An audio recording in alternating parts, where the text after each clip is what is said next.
Hey everyone, this is Martin from Epicomposer again, and today I'd like to show you how I created this little suspense action trailer music piece using ProjectSAM's Symphobia for Pandora. I received a review copy of Pandora from the amazing team at ProjectSAM a while ago, so that I can check out the sample library for my blog Epicomposer. However, when playing around with the library, I felt so inspired to create something that I thought, well, let's change things up this time. So in place of a written review as usual, I wanted to give you a little walkthrough of how I composed this short hybrid orchestral type of trailer cue using just one single sample library, Symphobia for Pandora in this case. Let's check out together how the final piece sounds.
Okay, so let's see what the track is made of and which sounds are used.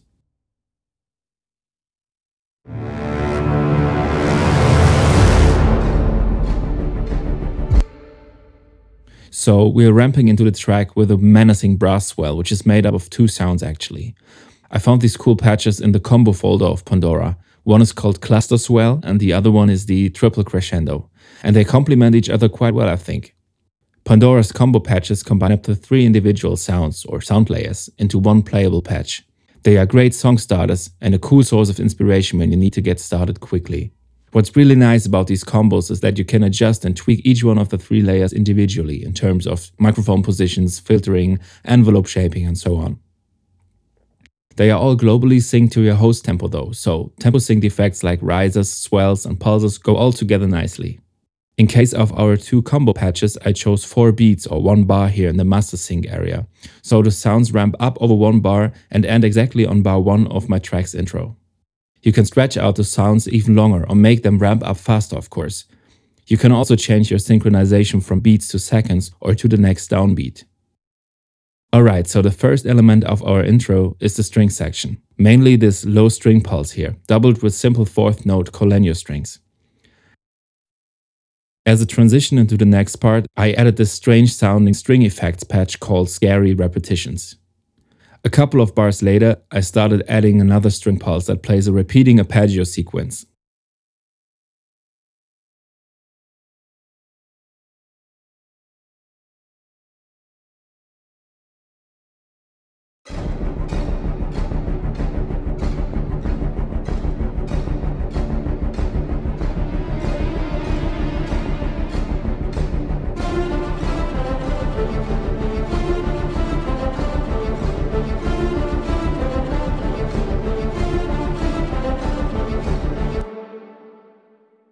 Okay, before showing you the brass section, here's what I did percussion-wise.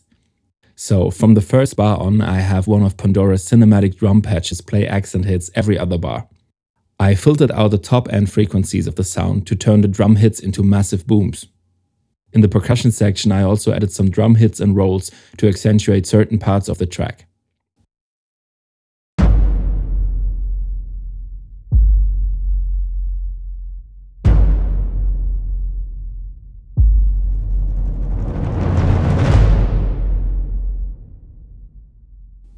Okay, so now let's move on to our brass section. Now, our brass section for this piece isn't actually a traditional section at all. It rather takes on the role of those big Brahms sounds that are so typical for trailers. I found a really cool combo patch again, conveniently called Brahms. It combines 3 sounds from the lower brass section, which sound incredibly powerful together. Let's have a listen.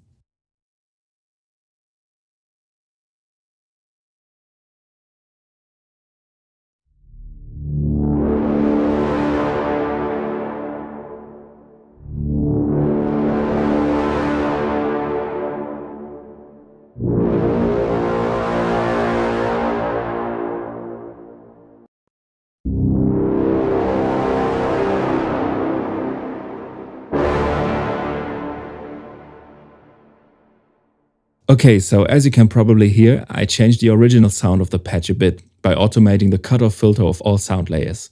This gives our brass section a cool swelling effect that makes it sound as if it was growing over time. Automating parameters like the cutoff in Pandora is actually pretty easy. All you have to do is right-click on the function you'd like to automate, select Learn MIDI-CC Automation, and then move the slider or knob you would like your function to be controlled by. In my case, I assigned MIDI-CC1 or the modulation wheel to my patch. You can, of course, also just draw on the MIDI data into your DAW's piano roll alternatively. If we scroll down to the bottom, we have a piano patch from Pandora's tonal category, which plays simple low root notes every other bar.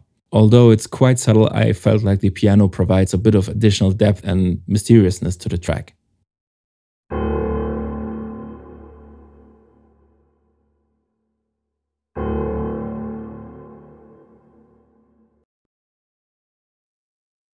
Alright, so lastly I took 2 orchestral risers from Pandora's riser section and just blended them together. Using Pandora's adaptive sync feature, I set the length of the risers to 8 bars, so their peak in level and intensity happens at bar 17, which is where I wanted to transition into another part of the song.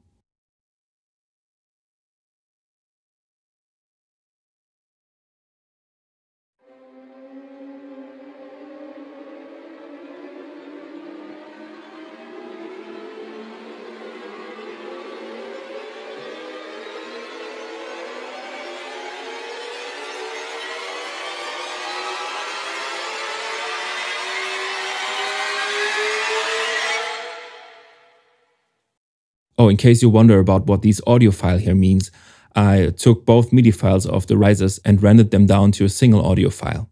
This means, for one, that I could deactivate the instrument tracks and save a bit of CPU, but I also now have a single audio file to work with, which I can easily cut, extend or process however I like. Bouncing down MIDI regions to audio is something I do all the time in my projects, especially when it comes to sound effects like risers, downers, booms, hits and such. I love being able to further process these sounds, and to me it feels a bit more solid to work with audio files in this case. Okay, back to our track.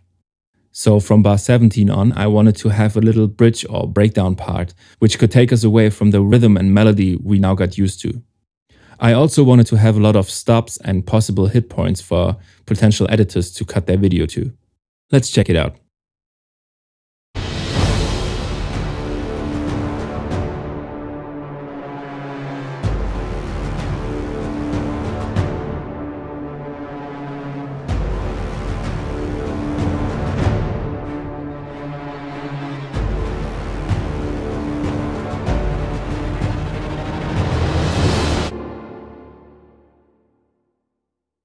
Now, as you can see here, I added quite a few layers of percussion to create a strong rhythm.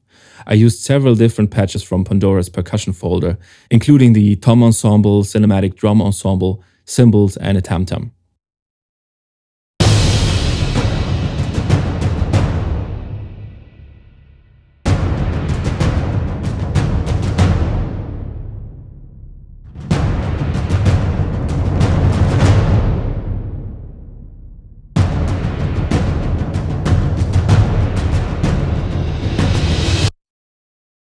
The drums all play pretty much the same rhythm, but I recorded each take manually to get some more natural variation in timing and accentuation. The cymbals just provide a nice splash of high frequencies each time the drums pick up again. I also got some tempo sync drum and cymbal rolls in there, programmed to rise in intensity over 1 bar. Another significant part of the bridge are those powerful brass sounds that you can hear at the beginning of every other bar.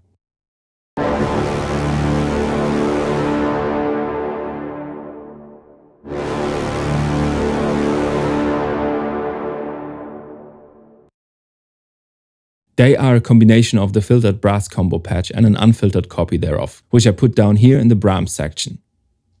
Together they have a nice attack and crisp sound along with a dark and swelling element in there from the process patch.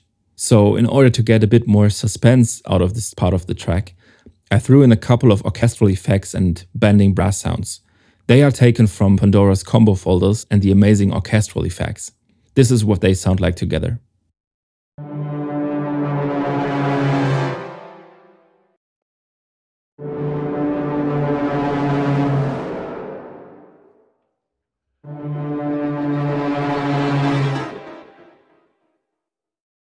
To round this section off, I also added the Colenio strings from before, as well as our low piano notes.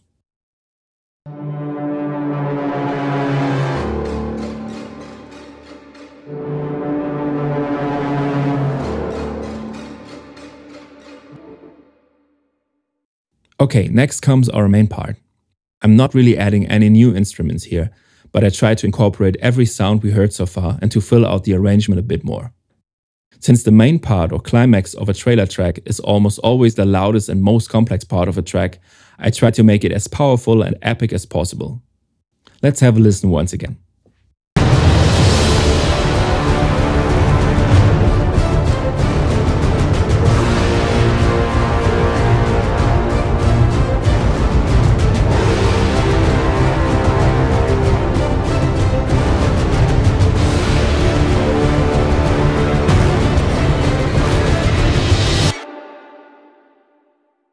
Okay, so the most prominent change, I guess, is that the string sequence we know from before is now accompanied by a simple 1-6-7-1 chord progression. The progression is played by the low strings pulse, some additional low string staccatos, the filtered brass section, the Brahms, and the piano.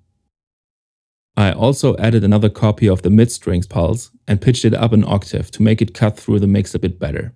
This is what it sounds like together.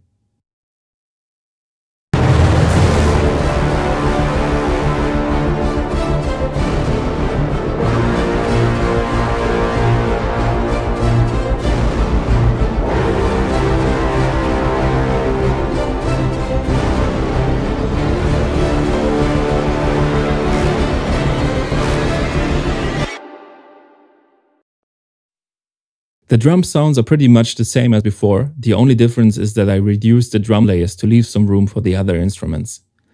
The combined cinematic drums patch of Pandora still sounds pretty massive, so I felt it was all I needed here, along with the occasional cymbal crash.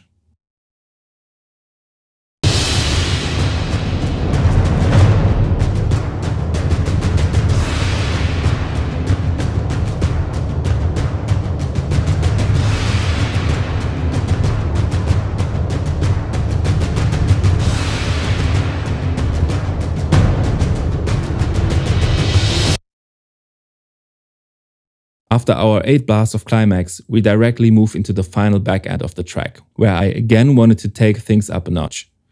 I programmed some rhythmic fills and breaks to allow for some quick video cuts if desired, and a big tonal ramp towards the final note.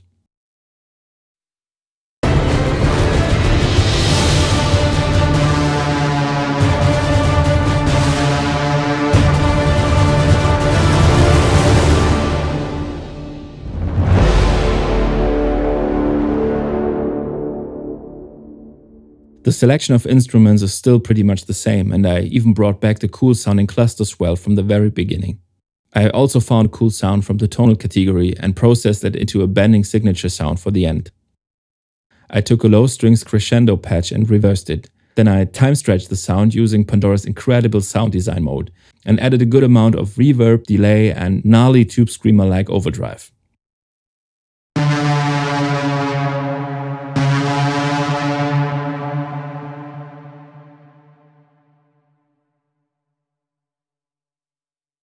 Yeah, so that's basically it. I added a bit of additional processing to my submix channel where all the individual instruments are sent to before going out to my stereo output. Let's have a look at what I did there. So first of all, we have the dangerous back EQ, which I used as a global low cut and high cut filter to prevent unnecessary low end and high end to hit my master bus processing. I also pushed the mix a tiny bit at around 7K for some additional shine and clarity. Next, I used Cubase's own dynamic equalizer, Frequency, to gain some control over the different frequency bands of my mix.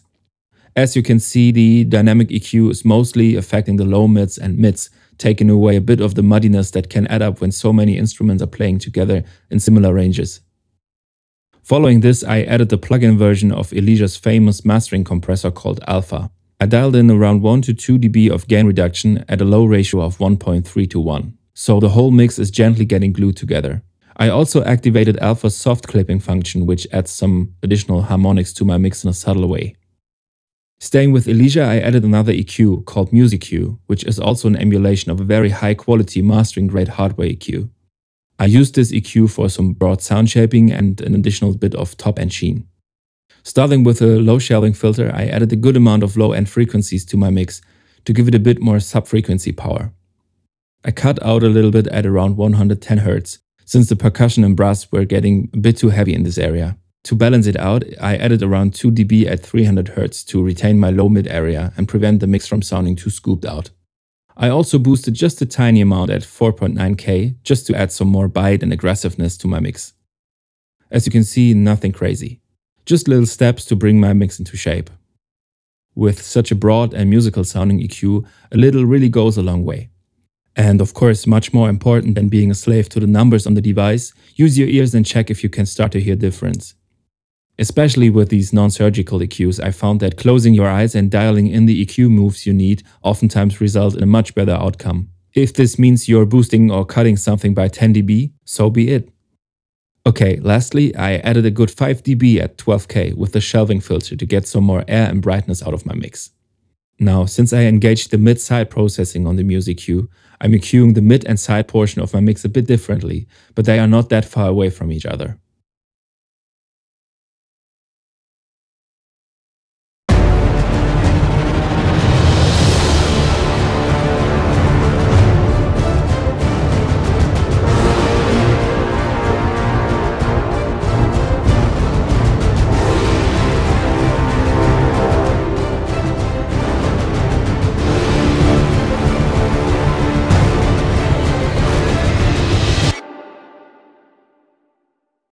The last plugin in my submix chain for this track is Slate Digital's FGX limiter to push up the volume of the track to a reasonable level for streaming. I have engaged FGX's compressor module to add a bit more punch and glue before the final limiter, which I'm adding 10 dB of gain with. Let's listen to the before and after.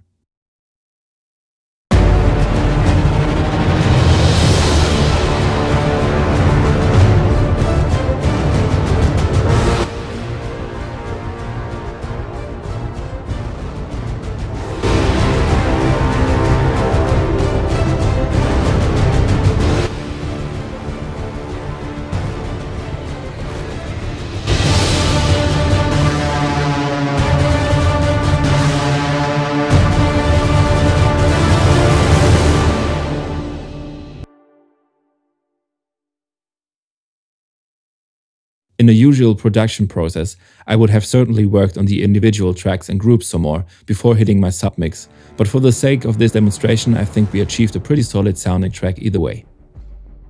Okay, so that's pretty much it. A cinematic trailer music piece completely created with one single sample library, in this case ProjectSAM's Symphobia 4 Pandora. So Pandora is, I think, an amazing library with lots and lots of high quality orchestral sounds and all those cool functions like the adaptive sync, the sound design engine, all the available effects and so on make it an awesome addition to any media composer's music arsenal. Especially if you're into composing music for thrillers, action, drama, even horror. Alright, so please let us know if you want to see more of those video walkthroughs in the future and tell us how you like the track in the comments. If you like this video, please consider subscribing to our channel and hitting the notification bell so you know instantly when new videos are dropping. Thank you so much for watching. See you next time. Bye.